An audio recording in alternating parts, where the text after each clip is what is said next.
Bismillahirrahmanirrahim. Assalamualaikum warahmatullahi wabarakatuh.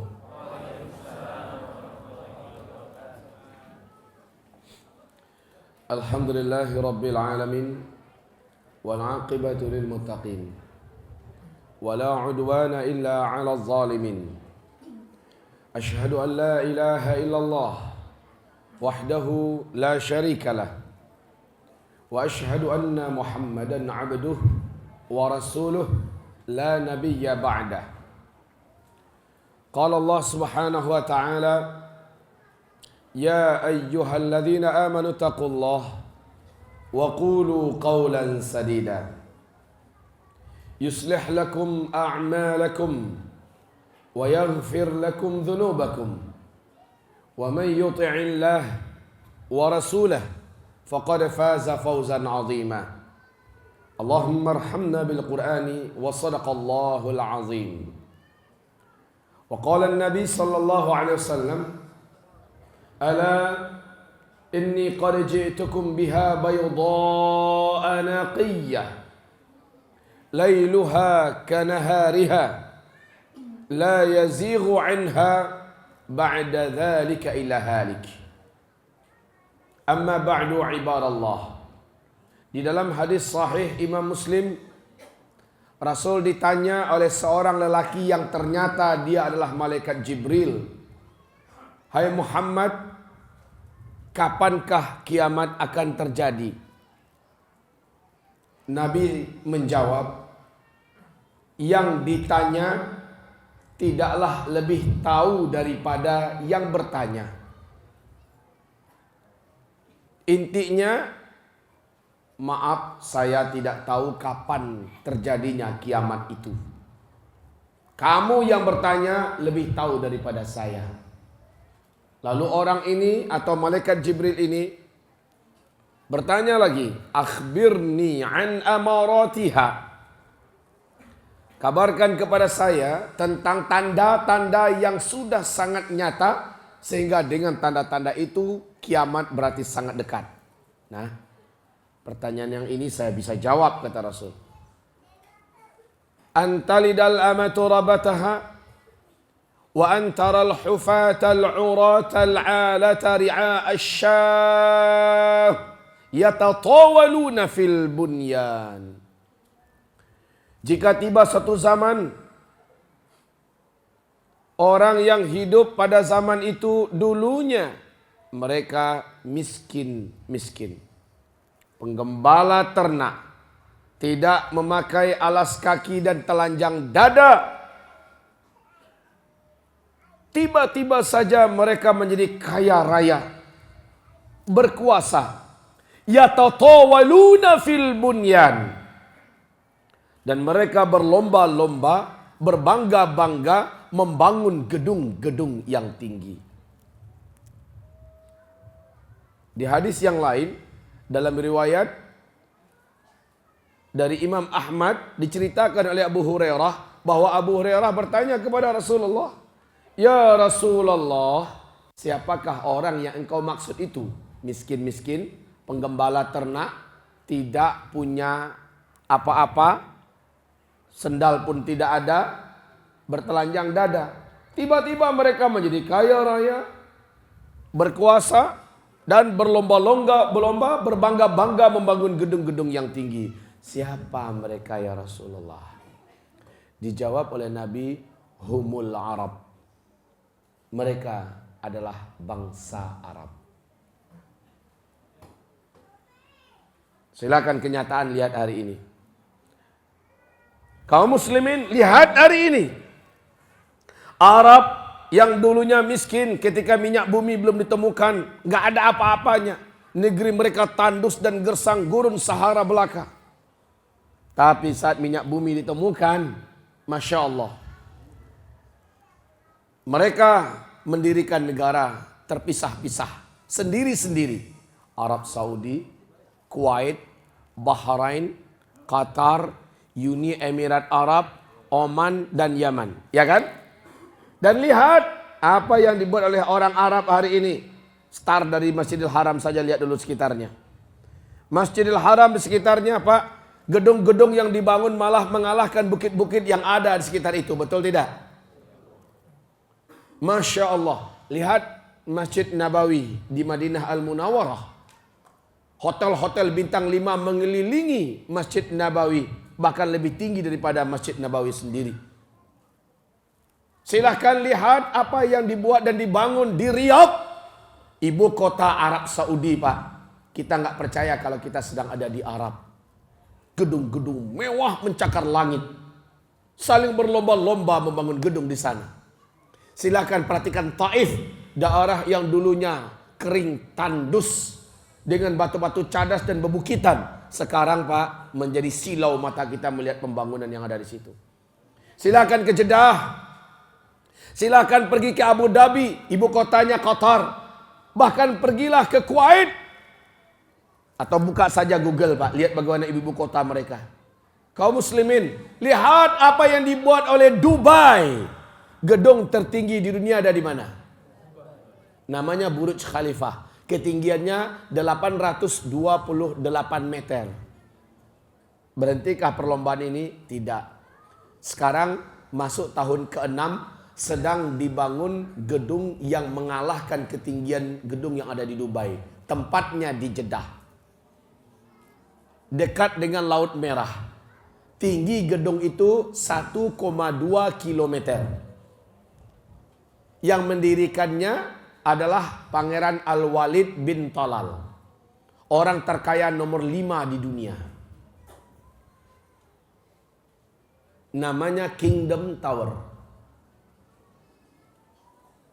Apabila zaman itu sudah engkau temukan, kata Nabi, maka jarak antara engkau dengan kiamat sudah sangat dekat. Tidak dapat ada yang membantah dalam hal ini. Kaum muslimin, Rasulullah sallallahu alaihi wasallam juga bersabda, tidak akan terjadi kiamat sampai 10 tanda besar kiamat muncul seluruhnya. Sebelum muncul maka tidak ada kiamat. Dan kata Rasulullah sallallahu alaihi wasallam, bila yang pertama sudah muncul, yang kedua pasti menyusul dengan cepat. Yang ketiga lagi lebih cepat dari sebelumnya. Yang keempat, kelima dan seterusnya susul menyusul dengan sangat rapat dan cepat. 10 tanda besar kiamat ini, harazatun manzumatun fi silk. Yuqta'u silk yatba'u ba'daha ba'dan. 10 tanda besar kiamat ini seperti 10 butir-butir marjan. Yang di tengahnya ada ruangan kosong, lalu dimasukkan tali, satu dengan yang lain dihubungkan dengan tali itu. Lalu bagian bawahnya dikasih simpul, sehingga tidak bisa keluar.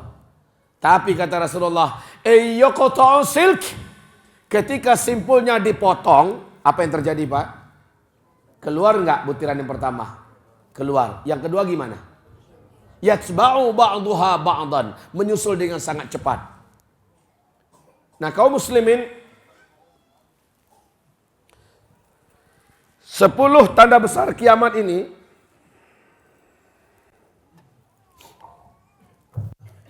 yang pertama,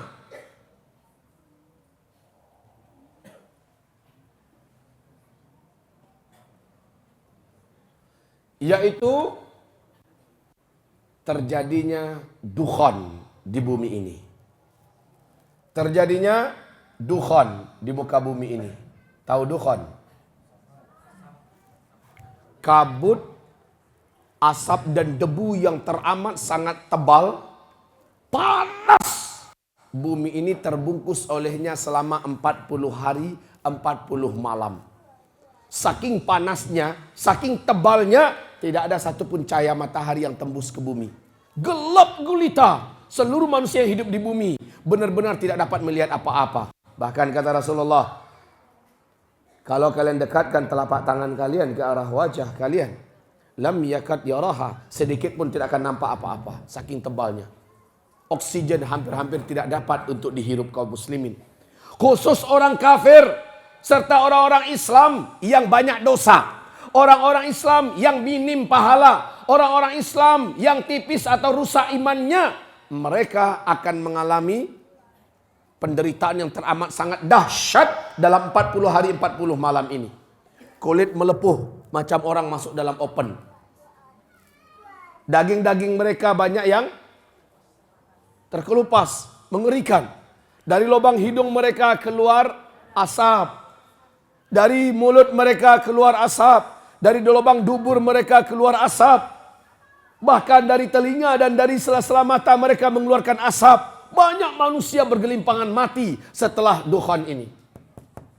Tapi yang tersisa hidup masih ada. Miswot yang cantik-cantik.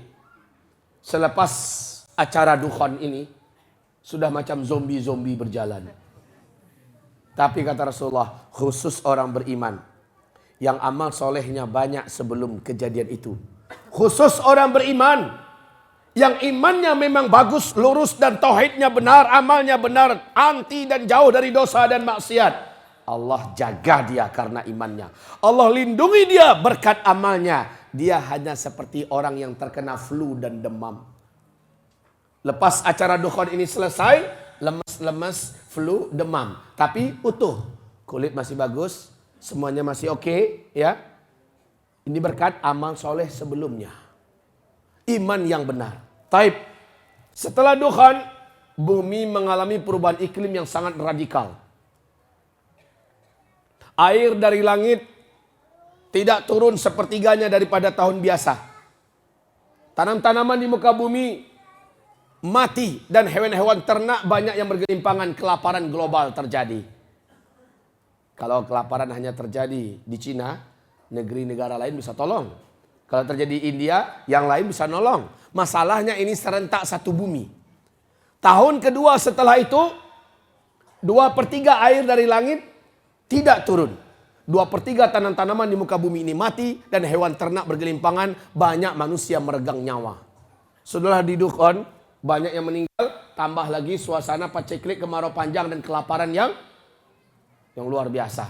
Saat itu kata Rasulullah dalam hadis diriwayatkan oleh Imam Bukhari, orang tega memakan bangkai orang lain.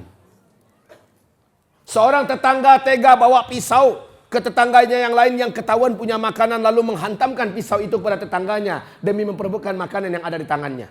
Ini hadis Sahih Bukhari dalam kitab Al-Adabul Mufrad. Berat sekali kaum muslimin. Kemudian tahun ketiga sama sekali air tidak turun dari langit. Air dari mata-mata air di bumi juga tidak ditahan oleh Allah, juga tidak keluar. Seluruh tanam-tanaman yang dapat dimakan mati seluruhnya. Hewan-hewan ternak yang dapat disembelih, yang dapat dipanggang, dimakan juga bergelimpangan mati. Hanya beberapa binatang berkuku yang dapat hidup. Manusia dan mayat ada di mana-mana kaum muslimin. Itulah tahun di mana tanda besar kiamat yang kedua muncul. Apa itu? Yaitu sang terlaknat Dajjal keluar. Nauzubillah.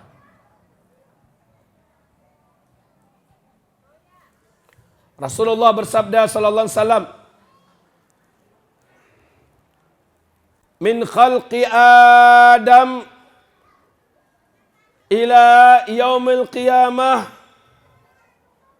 sejak Adam diciptakan sampai hari kiamat tidak ada fitnah yang asyad akbar minad dajjal, daripada fitnah Dajjal. Enggak ada yang lebih hebat, enggak ada yang lebih berat, enggak ada yang lebih dahsyat daripada fitnahnya Dajjal. Kenapa? Dajjal datang saat manusia sudah putus asa hidup. Dajjal lepas, Dajjal keluar mendatangi seluruh kota-kota besar di muka bumi ini kecuali Mekah dan Madinah. Setiap kota sudah menanti-nanti dengan penuh harap kedatangan Dajjal. Dan Dajjal juga mempunyai magic yang teramat sangat kuat. Sihir yang tidak tertandingi. Sampai-sampai seluruh dukun-dukun satu dunia ini akan sujud menyembah Dajjal dan menganggap Dajjal Tuhannya. Di mana kota mana Dajjal masuk, energi negatif daripada hawa magic, sihir yang dimiliki Dajjal menyebabkan semua iman yang ada di dada, yang imannya tipis-tipis menanggung, menguap, hilang. Makanya digelari Al-Masih Ad-Dajjal, sang penghapus. Yang dihapusnya adalah dia masuk ke kota Jakarta. Seluruh orang Jakarta yang imannya tipis-tipis Amalnya sebelumnya juga sedikit, imannya menguap, dia langsung menuju kepada Dajjal, sujud menyembah Dajjal. Siapa yang murtad karena menyembah Dajjal, sampai matinya dia tidak akan pernah lagi beriman kepada Allah. Makanya dikatakan fitnah terdahsyat sejak bumi diciptakan sampai hari kiamat adalah fitnah Dajjal. Karena Dajjal memiliki hipnotis yang teramat sangat tinggi. Sihir kelas di mana seluruh jin dan setan pun jadi budaknya Dajjal. Dan Dajjal itu manusia. Dajjal itu manusia biasa. Malam tadi kajian saya di Masjid Raya Bintaro sektor 9. Alhamdulillah yang hadir mungkin 3 kali daripada ini malam tadi. Penuh sesak pembahasannya masalah Dajjal dari maghrib sampai jam 9. Kaum muslimin, kami sampaikan kepada seluruh umat manusia dalam hadis-hadis Nabi SAW. Rasul mengatakan Dajjal kemanapun dia masuk, kemanapun dia datang, hanya orang-orang beriman yang imannya benar, yang tauhidnya lurus dan amal solehnya banyak. Itu pun bersembunyi dalam rumah, mengunci pintu-pintu dan jendela, membaca surat Al-Kahfi, hanya dia yang selamat. Tapi yang awam, yang imannya tipis, amalnya minim, dosanya banyak, saat Dajjal datang ke kotanya, maka dia pasti akan keluar menyongsong Dajjal dan imannya pun hilang, dia murtad menyembah Dajjal. Fitnah terdahsyat. Seluruh kota di muka bumi akan didatangi oleh Dajjal, kecuali Mekah dan Madinah. Kaum muslimin yang kami muliakan, kabar buruk untuk kita semua tentang masalah Dajjal ini sekarang. Kabar buruk untuk kita semua. Bacalah a'udzubillah. A'udzubillahi minad dajjal. A'udzubillahi minad dajjal. Ada apa? Berita sekarang diinformasikan kepada kita. Televisi resmi Israel mengumumkan kondisi terkini tentang Danau Tiberias. Danau Tiberias ini berkaitan erat dengan hadis sahih Imam Muslim.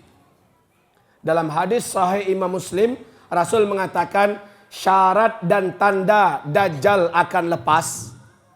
Syarat dan tanda Dajjal akan keluar adalah, syarat dan tanda Dajjal akan muncul adalah air danau di Danau Tiberias menyusut secara signifikan.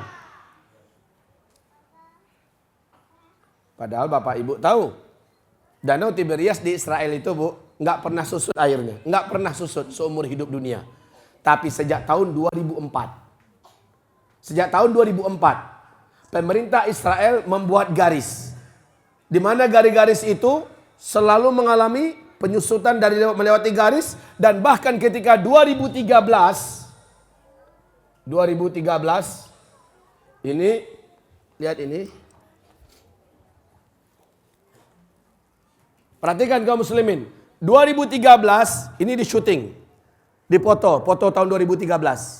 Danau Tiberias itu letaknya perbatasan antara Israel dengan Lebanon. Dalam hadis Sahih Muslim, sini hadisnya, Rasulullah menyebutkan tanda Dajjal keluar, Danau Tiberias menyusut. Sejak 2004 sampai 2013, danau ini mengalami penyusutan lebih dari 30%. Kaum muslimin yang kami muliakan, lihat ini airnya dulu masih bergenang tinggi, sekarang sudah 2013 loh ini fotonya. Ini dulu masih tinggi, sekarang sudah tidak ada. Nampak nggak sampai ke belakang? Ini insya Allah kita bagi nanti. Kita bagikan. Kaum muslimin, ini lihat. Begitu juga airnya masih banyak dan ini sudah kering. Sudah tinggal, tidak ada lagi air. Baik kaum muslimin, di sini mana penghapus kita? Ini permukaan danau. Dan ini dasarnya.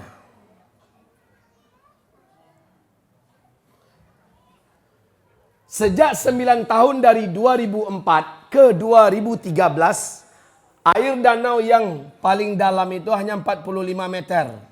Hanya 45 meter. Ada satu sumber mengatakan 46 meter paling dalam. Paling Ini kitab terbaru Pak, tentang ensiklopedia akhir zaman. Bukan hanya masalah-masalah ilmiah akhir zaman. Ada hadis, ayat-ayat, pendapat para ulama, foto-foto dan gambar-gambar, bukti-bukti nyata akhir zaman dimuat di sini. Bapak Ibu yang kami muliakan, di sini dikatakan kedalaman Danau Tiberias hanya 46 meter. Saya baca dari sumber yang lain hanya 45 meter lah, bedanya cuma 1 meter. Yang penting itu apa? Air ini sejak 9 tahun dari tahun 2004 ke 2013 telah menyusut 16 meter dari permukaan. Sudah seperti ini. Airnya sudah susut. Akhir 2015 kemarin, bagian dasar danau yang paling menonjol ini sudah nampak seperti pulau-pulau kecil. Sudah muncul seperti pulau-pulau kecil. Lihat di YouTube Pak. Atau kalau ada yang rezeki silahkan main-main ke Israel.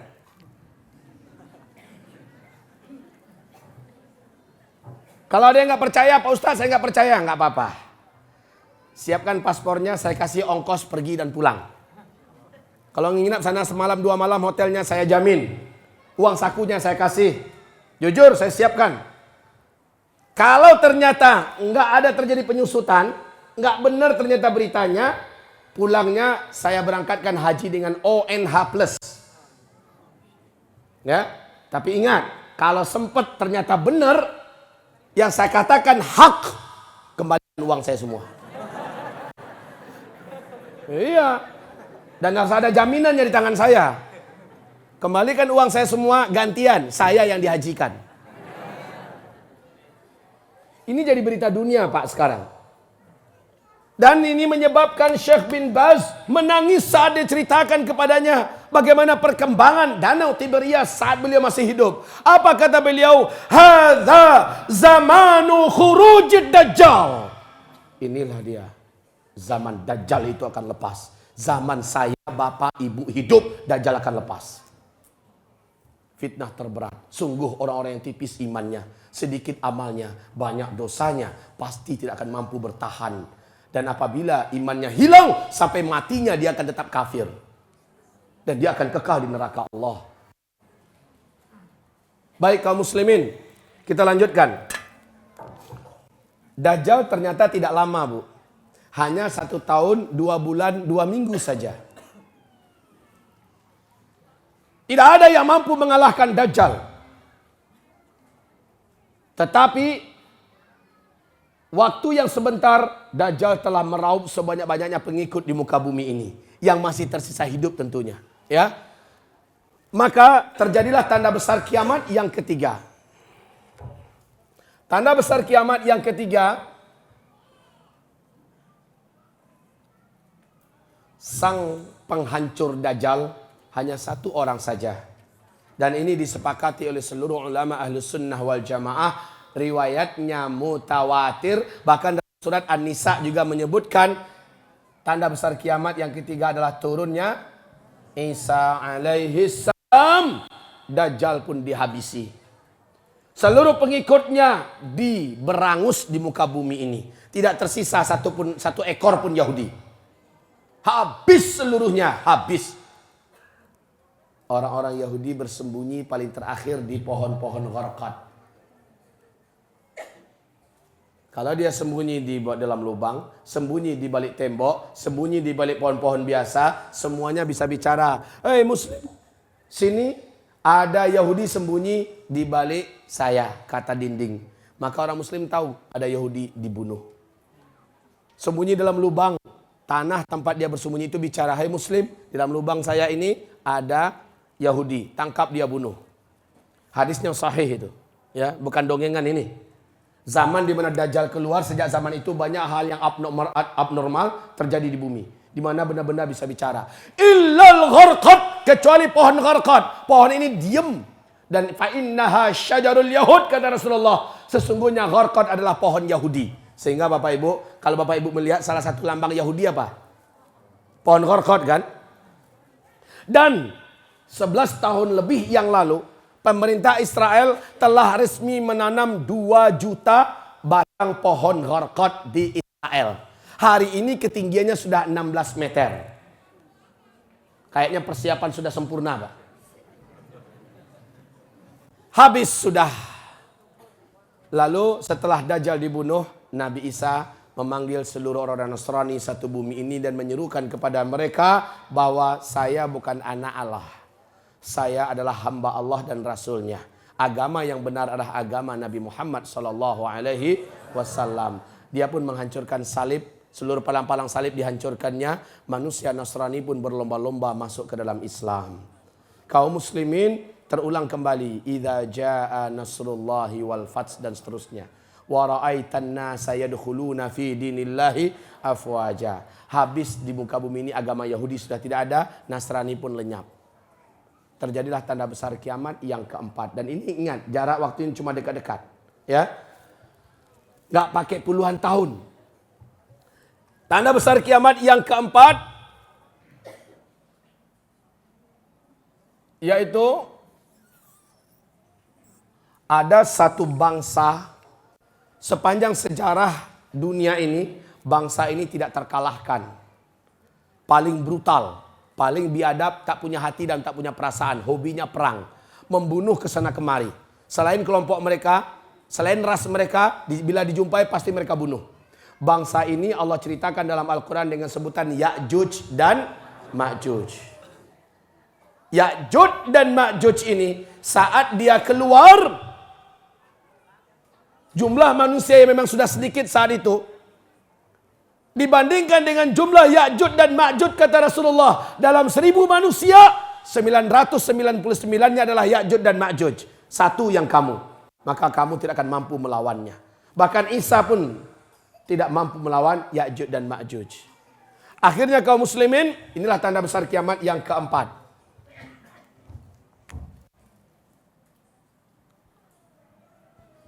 Ya'juj dan Ma'juj. Baik. Di manakah Ya'juj dan Ma'juj sekarang? Apakah mereka sudah sangat dekat lagi waktunya untuk keluar? Jawaban yang paling tepat kalau Bapak bertanya di mana Ya'juj dan Ma'juj sekarang, jawabannya, dan insya Allah membuat Bapak nggak mau lagi bertanya, entah. Selesai. Tapi Al-Quran menceritakan dia pasti keluar. Keluarnya setelah Dajjal dibunuh, Isa mengajak masuk Islam seluruh orang Nasrani, barulah Ya'juj Ma'juj keluar.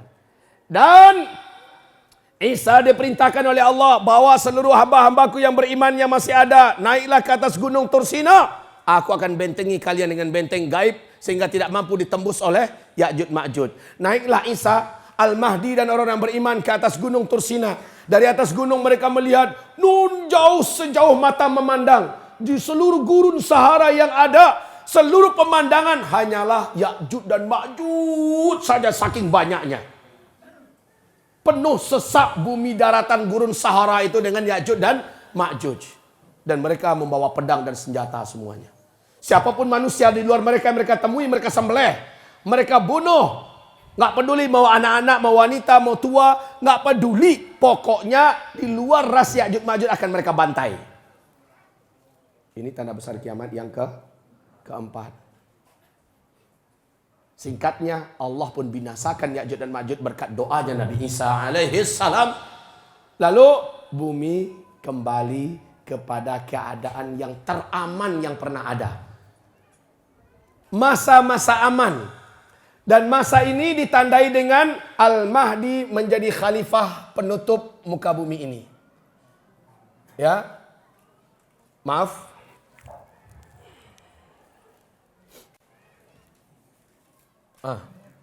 Inna lillahi wa inna ilaihi raji'un.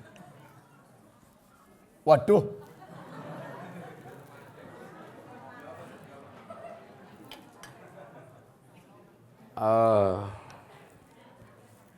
Oke. Ini tugas panitia nanti ngabisin. Kaum muslimin yang kami muliakan.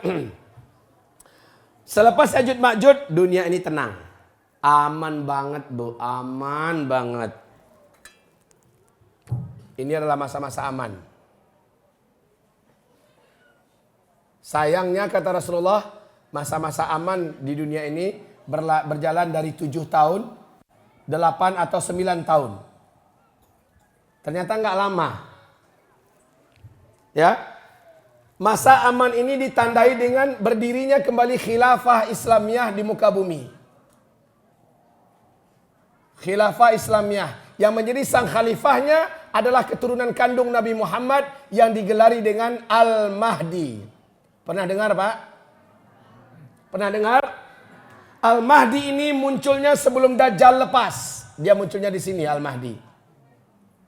Ya. Al-Mahdi muncul sebelum Dajjal lepas.